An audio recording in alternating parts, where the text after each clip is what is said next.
Hi, I'm Brett Barry, the host of Soundbeat. Every episode features a recording from Belfer Audio Archive, one of the largest sound archives in the country. We add in a related storyline, whether it be about the performers, the songs, or something else entirely. From vaudeville to vinyl, you'll hear it all on Soundbeat.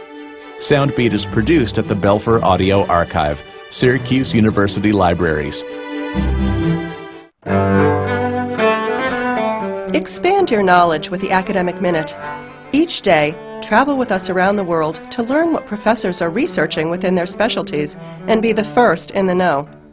Listen as we discover the newest green innovations, research the behavioral patterns of animals, and examine how the arts are being studied today. You'll find it all on the Academic Minute. Listen every weekday afternoon during the KSJE Evening News at 5:30. Tune in for Philosophy Talk, the program that questions everything except your intelligence. Coming up, what do we owe future generations? Well, for one thing, we owe them a habitable planet. But they don't even exist yet. Why worry about them? But we're grateful to previous generations for everything they did for us. Yeah, but the past is over, Josh. The future isn't here. Not yet, but it's coming. What do we owe future generations? Next time on Philosophy Talk.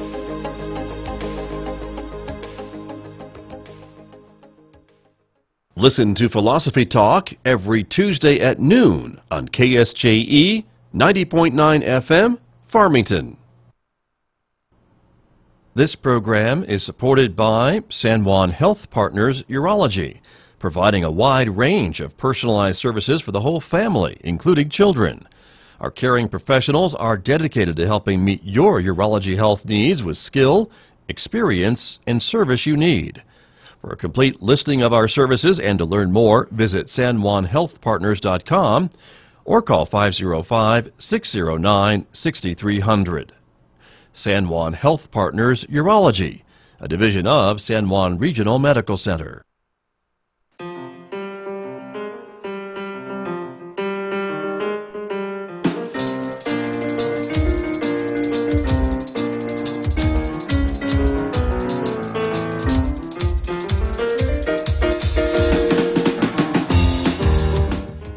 Eleven minutes past 8 o'clock. It is Monday morning, December the 10th. Good morning, everyone. I'm Scott Michlin, and thank you for tuning in to KSJE 90.9 FM and 90.9 HD. A special good morning to our viewers who are watching us from our visual radio studio this morning on the KSJE Facebook page and YouTube channel.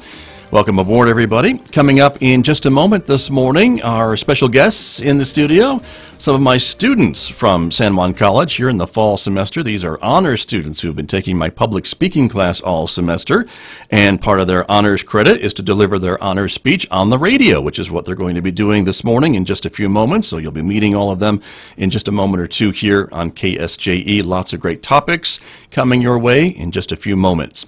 Then later on, a reminder, we will round out the hour this morning talking about technology with my guest Lewis Campbell from Synergy Computer Systems here in Farmington. We'll be talking about technology. One of the issues on our discussion list this morning is the arrest of the Chinese computer executive in Canada, on a warrant out of the United States, and what that means for the technology industry and more, coming up this morning later on around 8:50 or so.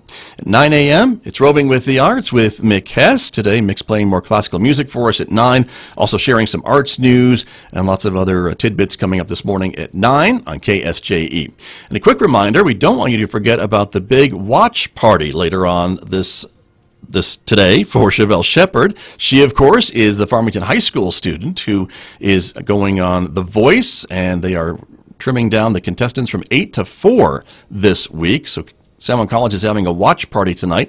The doors will open at 6 in the 9,000 rooms of the Henderson Fine Arts Center. We will start watching the show together beginning at 7 p.m.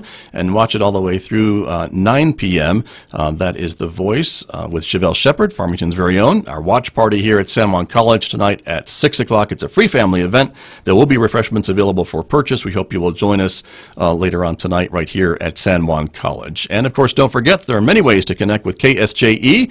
You can, of course, like our page on Facebook. You can follow us on Twitter, of course. We have the big KSJE channel now on YouTube. and the brand new KSJE page on Instagram. So lots of ways to connect with us on social media. So we hope that you will do that. All right, as I mentioned earlier, it is time to hear from our honors students here at San Juan College, and they are presenting their honors speeches. It's one of their final assignments in my class, so they're very happy to get this out of the way. I can tell you that from speaking with them earlier this morning. So we are going to start off with our first student who is in the studio with us this morning. Jenna Shikag is here to give her honors speech. Good morning. Good morning. Go right ahead whenever you're ready. All right. Good morning, everyone. My name is Jenna Shikag. Today, I will inform my audience about the benefits of playing piano.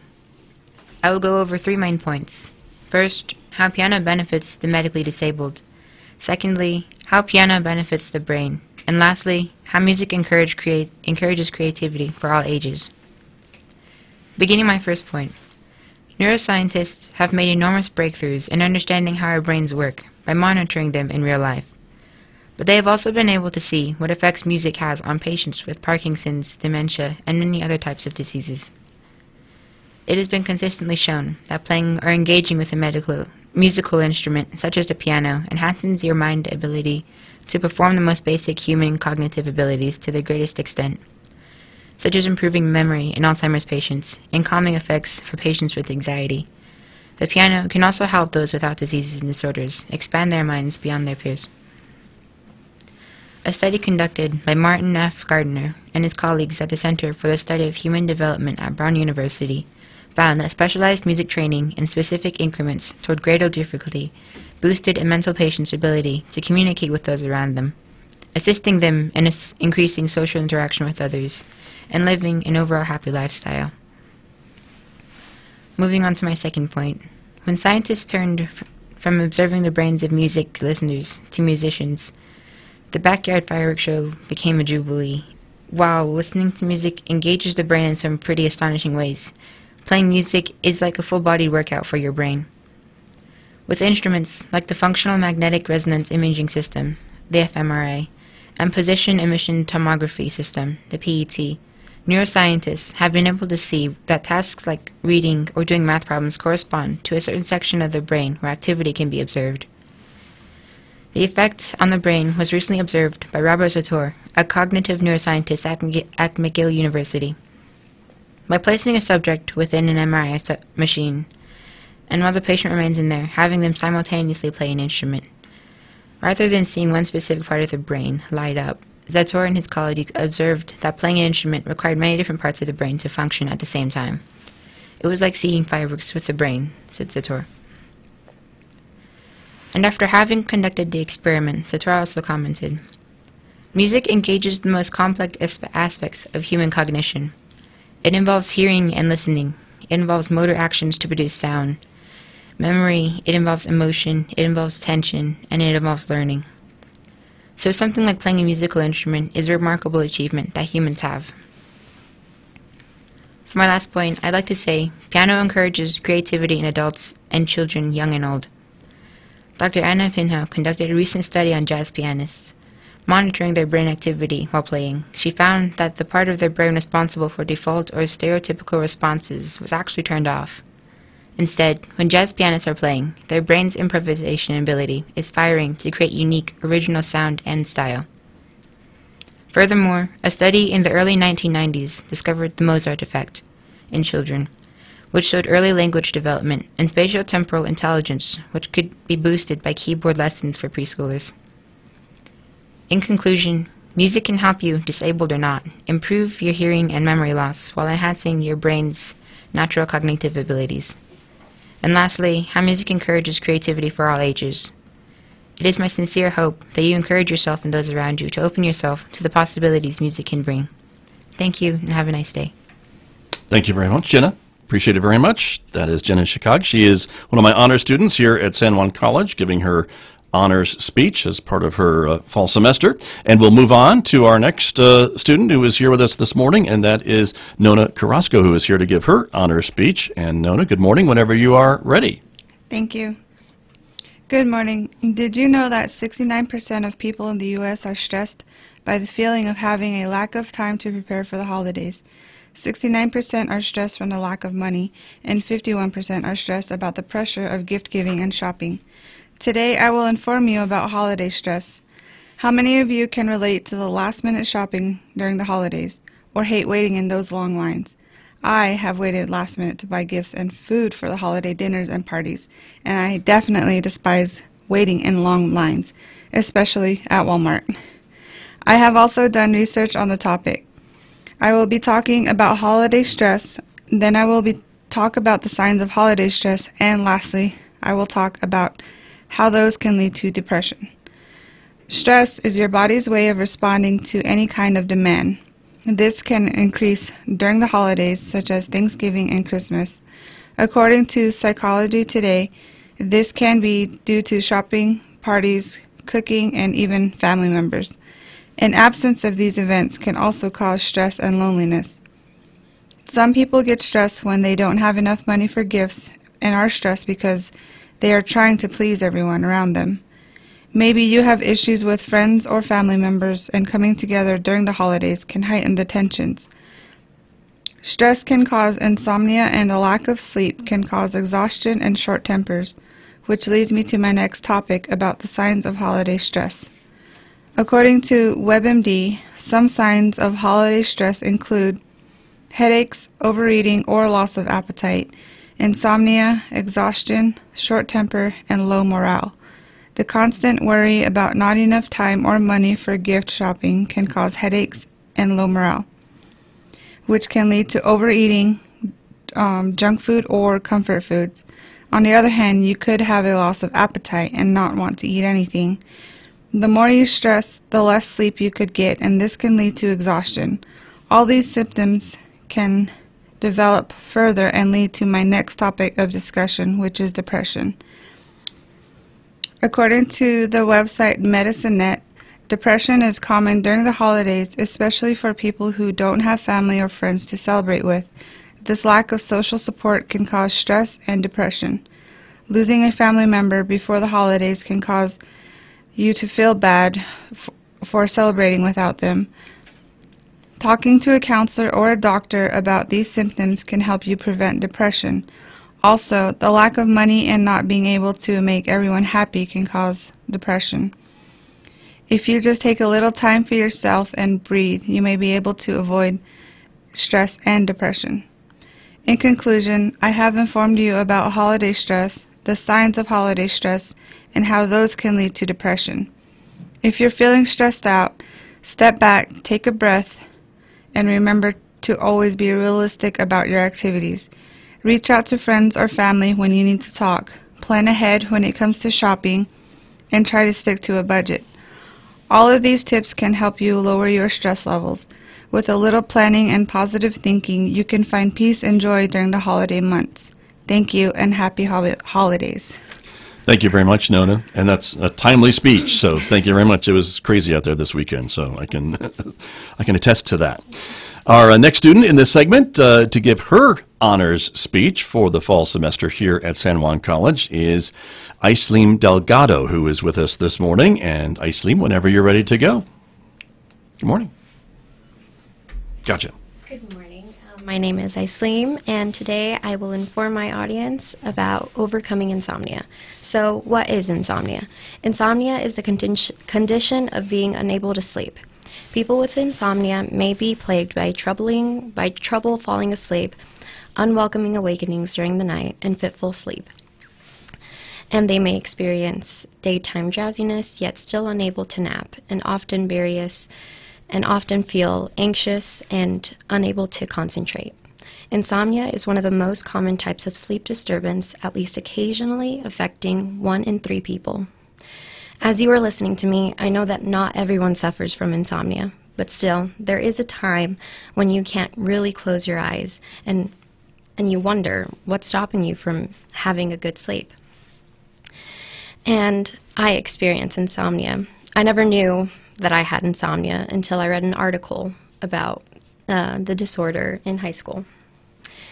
But today, insomnia is due to various causes and includes a variety of symptoms and can be reduced or eliminated in numbers of ways. So today, I will inform you on how to overcome insomnia. Firstly, I will tell you to take a look at your daily habits, which disturb your sleep.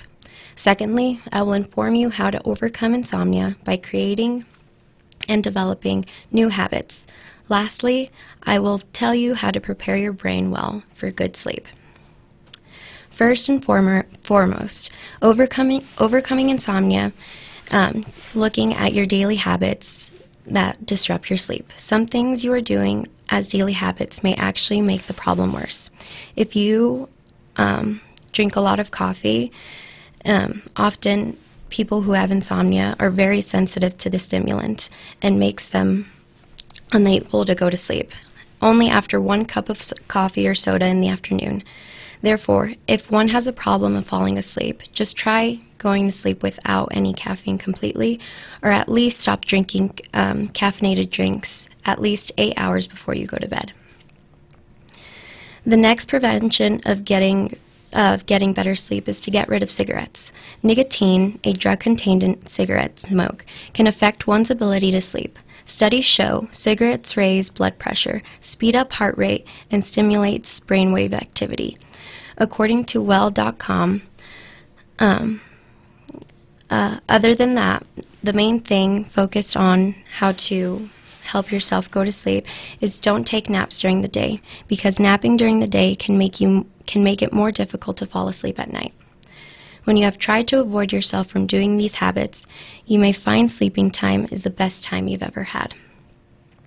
Now to my second point. Another way to help you sleep is by adopting new habits. Being creative in your sleep is needed when you have quality sleep. The easiest thing to do is by keeping your bedroom quiet and dark and cool. Noise, light, and heat can interfere with sleep. Therefore, trying to use a sound machine or earplugs to hide out outside noise, an open window, or a fan can keep the room cool, and blackout curtains or sleep mask to block out lights.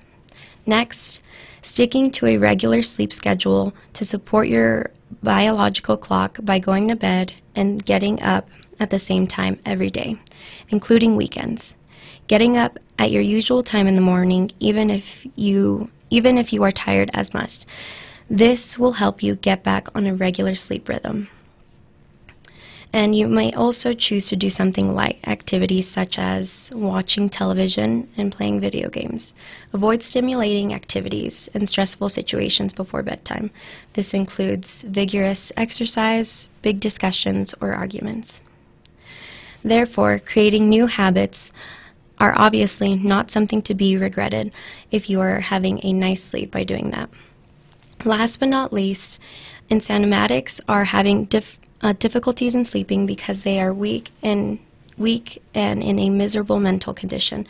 The best way to overcome your insomnia is preparing your brain for sleep. The most important thing to be highlighted is at night. It is better to limit artificial light to boost melatonin production. Use low bulbs, over-cover windows, electro displays in your bedroom, avoid bright lights, and turn off television and computer screens at least 1 hour before bed. If you can't make your bedroom dark enough, try using a sleep mask. Eliminating noise from your room before going to bed by turning off your phone and using earplugs can be considered a wise alternative to be taken. According to selfgrowth.com, it's quite helpful to move your bedroom clocks out of your view.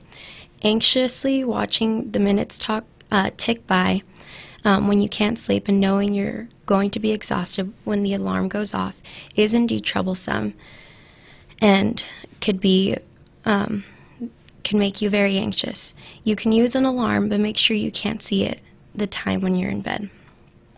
There are many things to be done to relax your mind, so your brain is really prepared for the condition you sleep. In conclusion, there are 3 main important things to do to overcome insomnia. Firstly, look at your daily habits, which distract your sleep. Secondly, be creative by adopting new habits to help you sleep. Lastly, the best way to overcome your insomnia is by preparing your brain for sleep. There are many other treatments to cure insomnia. However, the treatments that I have just informed are the simplest ways to overcome it. Nevertheless, you do not have to seek professional insomnia treatments, as you can overcome your insomnia by yourself just by following the tips given. If you started to have insomnia symptoms, you better hurry to overcome it so that it won't turn into a tragic one. If you are suffering from insomnia, then step up and make a change in your life and get great sleep you deserve. Thank you. Thank you very much. Thank you very much, everybody. Those are some of my honor students who are completing the fall semester here at San Juan College, and I will let you know that you're all one step closer to wrapping up the semester, right? So there's a big smiles, I think, on most of your faces this morning, right? That you're almost done. So thank you all very much. Congratulations. And we're going to take a short break, everybody. Back with more of my guests here in just a moment on KSJE. The time right now is coming up on 8:30.